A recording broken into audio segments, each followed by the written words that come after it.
Tiago, deixa eu fazer uma pergunta para você. Ontem, inclusive, a gente também falou um pouquinho aqui das elétricas, porque havia acontecido um dia antes o pronunciamento, né, do Bento Albuquerque, nosso ministro de Minas e Energia, pedindo lá a cooperação da população, com algumas medidas para a questão, né, de tentar realmente diminuir ali a questão da crise hídrica. Aí ontem o Mourão veio falando que não descartava um racionamento, mas mesmo assim, e eu achei que as duas notícias iam ter um peso muito negativo, para falar a verdade, mas aí a gente viu um setor muito bom, muito em alta ontem, melhorou, inclusive o Lucas Claro, né, do BTG, estava aqui na hora, eu perguntei isso para ele, falei, Lucas, notícias ruins, mas a gente está vendo os papéis subindo, e ele falou, parece que o mercado já precificou essa crise hídrica, enfim, e aí agora a gente está vendo realmente o setor aí em baixa, aí já desapontando aí para algumas quedas. Como que eu queria saber assim a sua visão como um todo em relação a essa crise e a gente analisar aí alguns desses principais papéis aí, o que você poderia destacar para a gente, o que você enxerga aí que talvez realmente possa ser oportunidades até de repente de hoje estar em baixa ser uma oportunidade de compra, o que você enxerga aí de bom e de ruim para esse setor? Tem muito ruído nessa comunicação. A comunicação já vem sendo criticada aí já há bastante tempo, então não é de hoje, não é nenhuma novidade que a comunicação em relação à crise está bem ruim, não só não dessa, mas de qualquer desses últimos fatos mais turbulentos. A gente tem muito ruído na comunicação e, como você falou, acho que o mercado já está se acostumando com isso. Num primeiro momento, um aumento tarifário não onera as empresas elétricas, então não teria porquê. É uma notícia ruim para o consumidor, mas não necessariamente ruim para as empresas, uma vez que elas vão repassar esse custo, para elas não onera. Que poderia pesar um pouco mais seria a questão de ter uma redução do consumo que não está acontecendo. Se tivesse acontecendo, a gente não estaria com essa sobretaxa aí. E a correção de hoje é muito mais uma correção técnica, na minha opinião, ou seja, a gente vem de uma sequência de altas, na maior parte das elétricas, altas agressivas em curto prazo, então é um movimento natural de realização de lucros, uma vez que você já teve aí o aumento da tarifa, entre aspas, inesperado, né, mas que foi num timing meio ruim, e então agora, passado o fato, quem estava na expectativa justamente desse agravamento da crise ou da tarifa, enfim, quem acompanha o setor elétrico mais de perto, provavelmente já estava nessa expectativa, já tinha montado suas posições, acelerou as compras nos últimos dias, já na expectativa de sair a tarifa que saiu ontem, e hoje está embolsando seus lucros, aproveitando a liquidez trazida por quem acompanha mais de longe, que é a grande parte das pessoas físicas, que não tem esse acesso tão de perto, ou não acompanha tão de perto o setor ali no microscópio. Então, a queda de hoje, não do Ibov, né, mas do setor elétrico em si, na minha opinião, é muito mais uma correção técnica, realmente de quem está acompanhando o setor no microscópio, aproveitando aí, embolsando os lucros dessa alta mais agressiva. Deixa eu até colocar na tela aqui alguns Eu ia pedir gráficos. isso para você justamente agora. Vamos colocar num gráfico que a gente consegue visualizar bem. Isso aí. Então, eu vou comentar até os mesmos que a Hanna já trouxe, que são bons exemplos. NET6, ela já vinha aqui no movimento mais de correção desde da capitalização.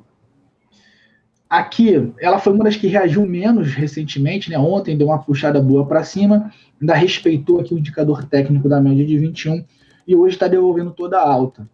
Então, ela volta para o status que estava antes. Antes a gente já vinha aqui um cenário mais de queda, e vindo abaixo desses fundos anteriores aqui, do 36,90, ela retoma essa trajetória baixista.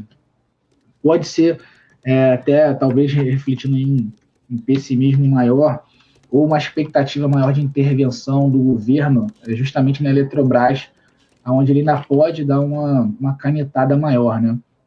Agora, Copel. Você vê, Copel vem muito nesse movimento, ao contrário de Elet, que está caindo desde a capitalização, Copel está subindo bem desde julho e acelerou em agosto, que foi justamente quando começou a se falar em medidas de economia, ou se alertar aí a questão de um possível racionamento, né? Apesar de ninguém falar disso. Então a gente já viu que esse movimento de alta já vinha acontecendo, acelerou nos últimos 2 dias, ontem inclusive, e hoje, como eu falei, é uma correção técnica. A média de 21, que é um bom balizador para um preço, não vou dizer preço justo, porque não é o caso, mas seria um patamar onde os preços tendem a ficar bem próximos. Então ele está bem afastado. Se a gente for puxar essa linha branca aqui, em relação ao fechamento de ontem, estava mais de 7% acima. Então tem espaço para corrigir, ou seja, a Copel ainda tem espaço para cair sem perder essa característica altista. Então, essa queda de hoje, a princípio, Elet realmente estava um pouquinho fora do padrão, mas essa de Copel está bem em linha com uma correção técnica, realização de lucros. CEMIG, então, ainda consegue ser mais agressiva na alta do que Copel. Também, ainda mais afastado aqui em relação à média, a gente está falando ao fechamento de ontem, mais de 12%, quase 13% acima. Então, também é outro papel que tem muito espaço para corrigir, sem perder a tendência de alta de curto prazo. Outro também, mais de correção meramente técnica. O pessoal embolsando os lucros, principalmente desses últimos 2 pregões, né? De ontem e de terça. AES também na mesma linha. Então, assim, o setor está muito em linha. Tá? Aqui está um pouco mais descolado. O que está totalmente descolado é a Elet meia, mas aí eu acredito aí sendo o fator muito mais de uma possível ingerência ali estatal do governo, né? Como qualquer governo em crise acaba sempre tentando buscar alguma saída pelas estatais, né? Então, nesses momentos de estresse, elas sentem mais. Então, a AES também é uma correção técnica. Nesses últimos 2 dias, ela já não vinha performando tão bem. Ontem subiu legal, hoje já está devolvendo boa parte da alta de ontem. Ela parece um pouco mais fraca do que Copel e CEMIG, mas ainda tem um bom espaço para corrigir. A gente, em relação ao fechamento de ontem, mais de 8,5% de alta, então tem espaço para recuar sem perder essa característica de alta. Taesa também está um pouquinho descolada, só até dei uma olhada nela ontem, está descolada do resto do setor também, já veio caindo antes e não conseguiu reagir recentemente. Pode ser alguma coisa da característica da empresa em si, eu também não sou especialista no setor, nem nessa empresa, então provavelmente alguém que acompanha o setor vai saber explicar melhor os fundamentos por que Taesa deu uma descolada do restante, mas de qualquer forma, ela, diferente das outras, está já traçando uma característica mais de queda mesmo. Ela vem em alta em julho e agosto, aqui deu essa super queda e deu uma lateralizada que poderia ser um sinal de reversão altista. A gente teve até um candle altista aqui no meio, mas ontem ela sentiu muito, ao contrário das outras que fecharam perto das máximas, aqui ela bateu para cima e fechou perto da mínima, e hoje já vai renovando mínimas, trazendo aí um sinal bem de queda, indicando mais quedas, buscando a região aqui do 36,83. Então, dessas todas que a gente comentou, eu ficaria longe de Elet meia e de Taesa. As outras dá para acompanhar de perto, porque elas devem cair um pouco mais. Como eu falei, cada uma ali está com mais de 6%, 7% em relação à média, então tem espaço para corrigir.